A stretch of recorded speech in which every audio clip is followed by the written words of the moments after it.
السلام علیکم ورحمۃ اللہ وبرکاتہ نحمده ونصلي على رسوله الكريم اما بعد فاعوذ باللہ من الشیطان الرجیم بسم اللہ الرحمن الرحیم رب اشرح لي صدری ويسر لي امری واحلل عقدۃ من لسانی یفقهوا قولی۔ آج ہم جن کے بارے میں جانیں گے وہ ہے سیدہ ام رافع رضی اللہ عنہا، رسول اللہ صلی اللہ علیہ وسلم کی کنیز، ان کی یعنی خادمہ۔ ان کا نام سلمہ۔ یاد رکھیے گا کہ تاریخ میں سلمہ نام کی تقریباً 16 صحابیات کا ذکر ملتا ہے، یعنی 16 صحابیات سلمہ نام کی تھیں، مگر یہ ام رافع کے نام سے مشہور ہیں، جبکہ ان کا اپنا نام کیا ہے؟ سلمہ۔ نبی صلی اللہ علیہ وسلم کی اور بھی خادمائیں تھیں جن میں خضرہ، رضوہ، میمونہ نام ملتے ہیں۔ نام سلمہ، کنیت ام رافع اور خاوند کا نام ابو رافع تھا۔ یہ رسول اللہ صلی اللہ علیہ وسلم کی کنیز تھیں اور ان کا خاوند آپ صلی اللہ علیہ وسلم کا غلام تھا۔ ان کو بعد میں آزاد کر دیا تھا، ان کے آزاد کردہ غلام تھے۔ نبی صلی اللہ علیہ وسلم نے غلام کی آزادی سے متعلق عملی اقدامات بھی کیے اور لوگوں کو اس کی تلقین بھی کی۔ آپ صلی اللہ علیہ وسلم خود بھی غلاموں کے ساتھ لطف و کرم فرماتے، نرمی کا سلوک کرتے، حسن اخلاق سے پیش آتے۔ اسی طرح ان کے تحائف قبول کرتے اور ان کو بھی تحائف دیتے، ان کے کھانے کی دعوت قبول کرتے، انہیں بھی کھانے میں شریک کرتے تھے۔ آپ صلی اللہ علیہ وسلم نے فرمایا کہ اخوانکم، یہ تمہارے بھائی ہیں، یعنی یہ بھی انسان ہیں، یعنی خادموں کو اپنے بھائی سمجھو۔ اور جب کوئی کسی کو اپنا بھائی سمجھتا ہے تو پھر اس کی عزت بھی کرتا ہے، اس کا خیال بھی رکھتا ہے۔ اور فرمایا جعلہم اللہ تحت ایدیکم، اللہ نے انہیں تمہارے ہاتھوں کے نیچے کر دیا ہے، یعنی انہیں تمہارا خدمت گار بنا دیا ہے۔ فَأَطْعِمُوهُم مِّمَّا تَأْكُلُونَ، اور انہیں اس میں سے کھلاؤ جس میں سے تم کھاتے ہو، یعنی یہ نہیں کرنا کہ ان کے لیے الگ بناؤ اور اپنے لیے الگ۔ فرمایا وَأَلْبِسُوهُم مِّمَّا تَلْبِسُونَ، اور انہیں پہناؤ جس میں سے تم پہنتے ہو، اور انہیں اس میں سے پہناؤ جس میں سے خود پہنتے ہو، اور پھر اگر انہیں تکلیف دو تو ان کی مدد بھی کرو۔ یہ ہے خادموں کے حقوق۔ سبحان اللہ۔ آج ہم کیا کر رہے ہیں اپنے خادموں کے ساتھ؟ جو ہمارے گھروں میں جو کام کر رہی ہیں خواتین، ان کے ساتھ کیا سلوک ہوتا ہے؟ آپ دیکھیں کتنی خوبصورت نصیحت ہے آپ صلی اللہ علیہ وسلم کی، اور کتنا خوبصورت انداز ہے کہ خود بھی ان کی دعوت کرتے تھے، ٹھیک ہے، اور جب ان کو دعوت دی جاتی تھی تو خود بھی خوشی سے جاتے تھے، دل رکھنے نہیں جاتے تھے۔ جیسے ہمارے ہاں ہم کہتے ہیں کہ چلو کسی کا دل ہی رکھ لیتے ہیں، اپنے سٹیٹس کی وجہ سے اپنا ان کو حقیر جان رہے ہوتے، استغفر اللہ، نہیں، بلکہ اللہ کی خاطر ان سے سچی محبت کرتے تھے، ان کا خیال بھی اللہ کی خاطر کرتے تھے۔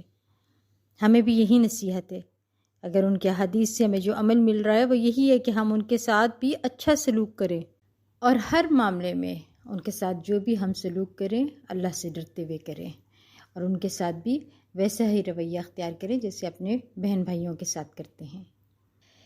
اس سے بڑھ کر ان دونوں کے لیے کیا شرف ہو سکتا ہے کہ ان دونوں میاں بیوی کو سید البشر صلی اللہ علیہ وسلم کی خدمت کرنے کا اعزاز حاصل ہوا۔ انہوں نے نبی اقدس صلی اللہ علیہ وسلم کی خدمت کرنے کی سعادت حاصل کی، اور انہیں حبیب کبریا صلی اللہ علیہ وسلم کا قرب نصیب ہوا۔ معبود برحق کے حبیب مقدس کا قرب ان دونوں کی زندگی کا نہایت بابرکت اور خوشگوار تحفہ تھا۔ سیدہ سلمہ اور ان کے خاوند نے اس وقت اسلام قبول کر لیا تھا جبکہ یہ دونوں رسول اللہ صلی اللہ علیہ وسلم کے ساتھ مکہ معظمہ میں تھے۔ یاد رکھیے کہ یہ میاں بیوی نبوت سے پہلے بھی نبی صلی اللہ علیہ وسلم کے خاندان کے ساتھ جڑے ہوئے تھے، اور ان دونوں نے آفتاب ایمان کو طلوع ہوتے دیکھا۔ یہ دونوں آفتاب ایمان کی گداز حرارت سے مستفید ہوئے، اور دونوں نے قریش کی جانب سے اپنے حصے کی تکالیف برداشت کیں، اس لیے کہ ان دونوں نے اپنی زبان سے اللہ تعالیٰ کو رب العالمین کہہ دیا تھا اور قریش کو یہ گوارا نہ تھا۔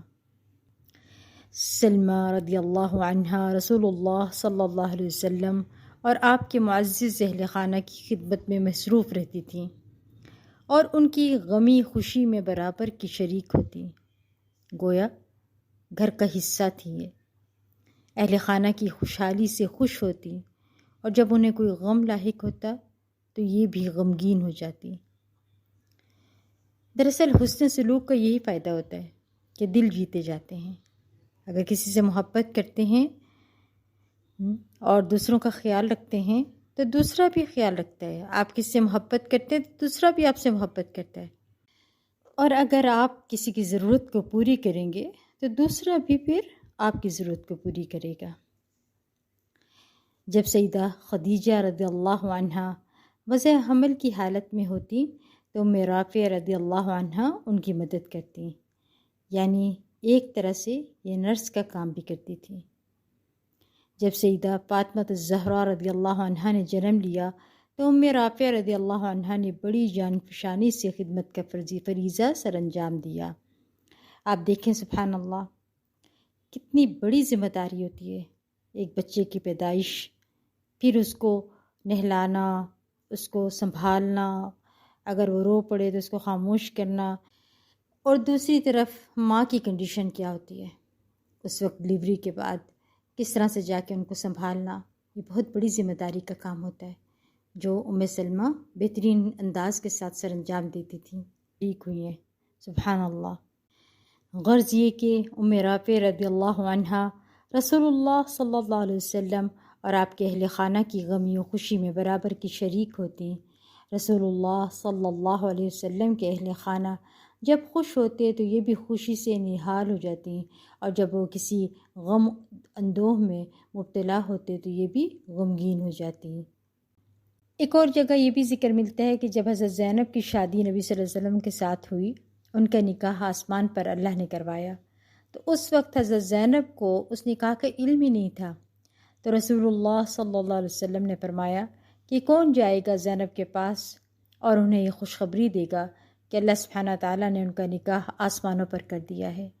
تو ام سلمہ فوراً آگے بڑھیں کہ میں جا کر خوشخبری دیتی ہوں۔ بہرحال اہل خانہ کی اس خوشی میں بھی یہ شریک تھیں۔ آپ دیکھیں سیدہ سلمہ کتنی وفادار تھیں، انہیں آزاد بھی کر دیا، مگر پھر بھی انہوں نے آپ صلی اللہ علیہ وسلم اور ان کے خاندان کا ساتھ نہیں چھوڑا، گھر کا فرد بن کر رہیں، ان کی خدمت میں کمی نہیں کی۔ اسی طرح جب سلمہ کو معلوم ہوا کہ رسول اللہ صلی اللہ علیہ وسلم کے چچا حمزہ بن عبد المطلب نے اسلام قبول کر لیا ہے تو یہ خبر سن کر یہ بہت زیادہ خوش ہوئیں، کیونکہ ان کے اسلام قبول کرنے سے مسلمانوں کو غلبہ اور سرفرازی حاصل ہوئی اور رسول اللہ صلی اللہ علیہ وسلم کی قوت میں اضافہ ہوا۔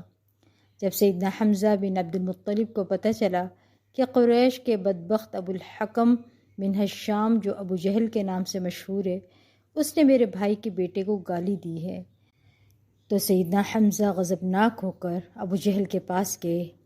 وہ حرم میں قریش کی ایک مجلس میں بیٹھا ہوا تھا، سیدنا حمزہ کے ہاتھ میں کمان تھی، جاتے ہی پورے زور سے وہ اس کی پیشانی پر دے ماری، جس سے اس کا چہرہ بڑی بری طرح زخمی ہو گیا۔ بڑے غصے سے کہا کہ تم میرے بھائی کے بیٹے کو گالی دیتے ہو جبکہ میں بھی اس کے دین پر ہوں؟ میرے جیتے جی کوئی اس کو کچھ کہے اور پھر بچ کر چلا جائے، یہ ناممکن ہے۔ مجلس میں بیٹھے لوگوں نے اس کی مدد کرنا چاہی تو ابو جہل نے کہا ابو عمارہ کو کچھ نہ کہنا، یعنی حضرت حمزہ کو کچھ نہ کہنا، میں نے واقعی اس کے بھتیجے کو گالی دی ہے جس پر اسے طیش آیا ہے۔ حقیقت میں ابھی حمزہ بن عبد المطلب نے باقاعدہ اسلام قبول نہیں کیا تھا، لیکن یہ واقعہ ان کے اسلام قبول کرنے کا سبب بن گیا۔ رسول اللہ صلی اللہ علیہ وسلم کو سیدنا حمزہ رضی اللہ عنہ کے اسلام قبول کرنے سے غلبہ حاصل ہوا، اور آپ صلی اللہ علیہ وسلم کا دفاع مزید مضبوط ہو گیا، اور ان کے اسلام قبول کرنے سے رسول اللہ صلی اللہ علیہ وسلم کا غم اندوہ زائل ہو گیا اور آپ کو دلی مسرت ہوئی۔ ام رافع کی خدمت گزاری۔ رسول اللہ صلی اللہ علیہ وسلم کو جب کبھی کوئی زخم آ جاتا تو سیدہ سلمہ رضی اللہ عنہا اس زخم کا علاج کرتی، اور رسول اللہ صلی اللہ علیہ وسلم بھی ان کی مدد کیا کرتے تھے۔ ایک دفعہ انہوں نے اپنے خامند کے رویے کی رسول اللہ صلی اللہ علیہ وسلم سے شکایت کی۔ رسول اللہ صلی اللہ علیہ وسلم نے شکایت سن کر ابو رافع سے کہا کہ آئندہ تم اپنی بیوی کے ساتھ کبھی سختی سے پیش نہ آنا، اس کے ساتھ نرم رویہ اختیار کرنا۔ رسول اللہ صلی اللہ علیہ وسلم نے فرمایا، یہ تجھے اچھا مشورہ دیتی ہے، اے ابو رافع، اسے مارا نہ کرو۔ مارنے کا واقعہ بھی کچھ ایسے پیش آیا کہ حضرت عائشہ رضی اللہ عنہا فرماتی ہیں، یعنی یہ حدیث روایت کرتی ہیں کہ ایک مرتبہ نبی صلی اللہ علیہ وسلم کی آزاد کردہ باندی سلمہ، جو کہ نبی صلی اللہ علیہ وسلم کے آزاد کردہ غلام ابو رافع کی بیوی تھی، نبی صلی اللہ علیہ وسلم کی خدمت میں حاضر ہوئی اور عرض کیا کہ ابو رافع نے اسے مارا ہے۔ تو نبی صلی اللہ علیہ وسلم نے پوچھا، ابو رافع، تمہارا اور اس کا کیا معاملہ ہے؟ تم نے ایسا کیوں کیا ہے؟ اس نے کہا کہ رسول اللہ صلی اللہ علیہ وسلم، اس نے مجھے ایذا پہنچائی ہے، یعنی مجھے تکلیف دی ہے۔ نبی صلی اللہ علیہ وسلم نے پوچھا، سلمہ، تم نے اسے کیا تکلیف پہنچائی؟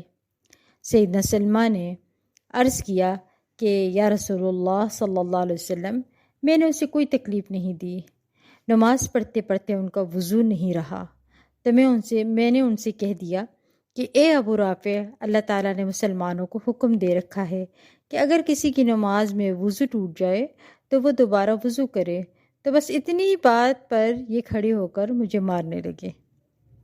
نبی صلی اللہ علیہ وسلم اس پر ہنسنے لگے اور فرمایا کہ ابو رافع، اس نے تمہیں خیر ہی کی بات بتائی تھی۔ اس سے کیا پتہ چلتا ہے کہ بعض اوقات مردوں کے مزاج سخت ہوتے ہیں اور وہ بیویوں سے لیکچر سننا نہیں چاہتے۔ بعض دفعہ شوہر لاجک سننے کو تیار نہیں ہوتے، بیوی کی بات صحیح بھی ہوتی ہے مگر ان کو چبھ جاتی ہے۔ تو ابو رافع نے کہا کہ اس نے مجھے اذیت پہنچائی۔ ان سارے واقعات سے یہ بات پتہ چلتی ہے کہ صحابہ کرام بھی انسان تھے، نبی صلی اللہ علیہ وسلم بھی انسان تھے۔ آپ صلی اللہ علیہ وسلم کو پتھر سے چوٹ لگ جاتی تھی، زخم لگ جاتا تھا، تو اللہ کا پیارا ہونے کا یہ مطلب نہیں کہ انسان کو کبھی تکلیف ہی نہ آئے۔ اور ہم کیا کہتے ہیں کہ اب ہم قرآن پڑھنے لگ گئے ہیں، لہٰذا اب ہماری زندگی میں کوئی تکلیف نہیں ہونی چاہیے۔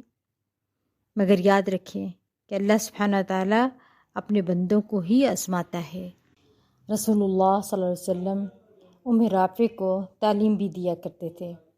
حدیث میں ذکر ملتا ہے کہ سیدہ ام رافع رضی اللہ عنہا کہتی ہیں کہ میں نے کہا کہ اے اللہ کے رسول صلی اللہ علیہ وسلم، مجھے کوئی ایسا عمل بتائیں کہ اللہ عز و جل مجھے اس پر اجر عطا فرمائے۔ آپ صلی اللہ علیہ وسلم نے فرمایا کہ اے ام رافع، کہ جب تم نماز کے لیے کھڑی ہو تو 10 دفعہ سبحان اللہ، 10 دفعہ لا الہ الا اللہ، 10 دفعہ الحمدللہ، 10 دفعہ اللہ اکبر اور 10 دفعہ استغفر اللہ کہنا۔ اور جب تم 10 دفعہ سبحان اللہ کہو گی تو اللہ فرمائے گا کہ یہ ذکر میرے لیے ہے۔ جب تم لا الہ الا اللہ کہو گی تو اللہ تعالیٰ فرمائیں گے یہ ذکر بھی میرا ہے۔ پھر جب تم الحمدللہ کہو گی تو اللہ تعالیٰ فرمائے گا یہ ذکر بھی میرے لیے ہے۔ اور جب تم اللہ اکبر کہو گی تو اللہ تعالیٰ فرمائے گا یہ ذکر بھی میرے لیے ہے۔ اور جب تم استغفر اللہ کہو گی تو اللہ تعالیٰ فرمائیں گے میں نے تمہیں بخش دیا۔ سبحان اللہ، کتنی خوبصورت حدیث آپ صلی اللہ علیہ وسلم نے سیدنا سلمہ کو سکھائی۔ ہم بھی اس پر عمل کر سکتے ہیں۔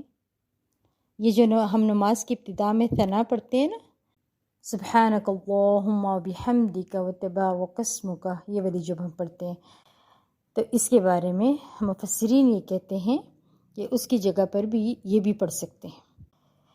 تو ہمیں بھی چاہیے کہ ہم بھی اپنی ملازمہ کو خیر کی، دین کی باتیں سکھائیں جس سے ان کی بھی آخرت سنور جائے۔ اور ام سلمہ سیدنا ابراہیم بن نبی صلی اللہ علیہ وسلم کے دایا بھی ہیں، اور انہوں نے حضرت فاطمہ رضی اللہ عنہ کو غسل بھی دیا تھا۔ کچھ اور احادیث سے یہ پتہ چلتا ہے کہ یہ کھانا بھی بہت اچھا بناتی تھیں، اور نبی صلی اللہ علیہ وسلم ان کے ہاتھ کا پکا ہوا کھانا کھانا پسند کرتے تھے۔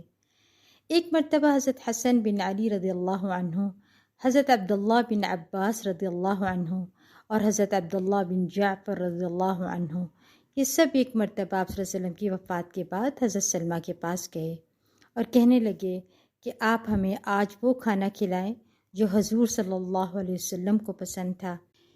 تو حضرت سلمہ نے کھانا پکایا، جو کا آٹا پیس کر اسے ہنڈیا میں چڑھا دیا اور اوپر سے روغن زیتون یعنی زیتون کا تیل ڈالا، اولیو آئل، زیرہ اور مرچیں چھڑک دیں اور ان کو پیش کیا۔ آپ سوچیں سبحان اللہ، جیسے ہم کبھی جو کا دلیا بناتے ہیں، بنانے کے بعد اوپر سے زیتون کا تیل ڈالیں اور آپ اس کے اوپر کالی مرچ چھڑکیں اور زیرہ وغیرہ چھڑک کے آپ کھا کے دیکھیں، اتنا لذیذ کھانا ہے یہ، اور اس میں طاقت کتنی ہے سبحان اللہ۔ ایک طرح سے تڑکا ہی لگا، لیکن ہم لگاتے ہیں لہسن وغیرہ کا تڑکا لگا لیتے ہیں۔ آپ صلی اللہ علیہ وسلم کو لہسن پسند نہیں تھا، تو لہٰذا آپ جو ہیں ایسے ہی اولیو آئل ڈال کے کھاتے تھے۔ یہ تھا آپ صلی اللہ علیہ وسلم کا پسندیدہ کھانا جو وہاں پر شوق سے کھاتے تھے۔ رسول اللہ صلی اللہ علیہ وسلم ام رافع رضی اللہ عنہا کے موقف کی تائید کیا کرتے تھے، اس لیے کہ وہ حق پر ہوتی تھی، اور جو حق کا مددگار ہو وہی اس کا مستحق ہے کہ اس کے موقف کی تائید کی جائے۔ اللہ سبحانہ و تعالی ام رافع اور ابو رافع رضی اللہ عنہ دونوں پر اپنی رحمت کی برکھا برسائے، آمین یا رب العالمین۔ آج کے لیے اتنا ہی، وآخر دعوانا ان الحمد للہ رب العالمین۔ سبحانک اللہم وبحمدک، اشہد ان لا الہ الا انت، استغفرک واتوب الیک۔ السلام علیکم ورحمۃ اللہ وبرکاتہ۔